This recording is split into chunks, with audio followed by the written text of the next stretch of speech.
নামে যিনি অত্যন্ত পরম করুণাময় এবং দয়ালু। আমি আজকে যে জায়গায় দাঁড়িয়ে আছি এটা হচ্ছে আপনাদের নারায়ণগঞ্জ ডিস্ট্রিক্ট রাজুক থানা এবং এই তাজমহল বাংলার তাজমহল এখানে অবস্থিত করতেছি। আমরা আসছি আজকে হঠাৎ করে প্রোগ্রাম করা হলো। আসলে এরকম একটা সুন্দর পরিবেশ, মনোরম পরিবেশ দেখেন না। এখন আমি আশা করব অতি শীঘ্রই আপনারা আসেন, আইসা দেখেন। খুব সুন্দর পরিবেশ, দেখেন কত পর্যটক আমি দেখাইতেছি। অভাব নাই। হ্যাঁ, আপনার ফ্যামিলি নিয়ে, উপযুক্ত ফ্যামিলি নিয়ে সবাই আসবেন, ভালো লাগবে, মনোরম পরিবেশ। আমি আজকে যাদেরকে নিয়ে আসছি তাদেরকে একটু আমি পরিচয় করে দিব। একটু ফ্যামিলি দাও। জজমি, আজকে এখানে এসে তোমার কেমন অনুভূতি তুমি একটু প্রকাশ করো।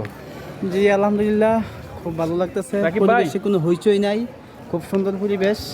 আমরাও আসবো, আমাদের ফ্যামিলিকে নিয়েও আসবো, খুব সুন্দর লাগছে। ধন্যবাদ জজমিকে। বরকতুল্লাহ, তুমি আজকে এখানে আসা তোমার অনুভূতিটা প্রকাশ করো। খুব ফাইন, আই এম হ্যাপি এই জায়গায়।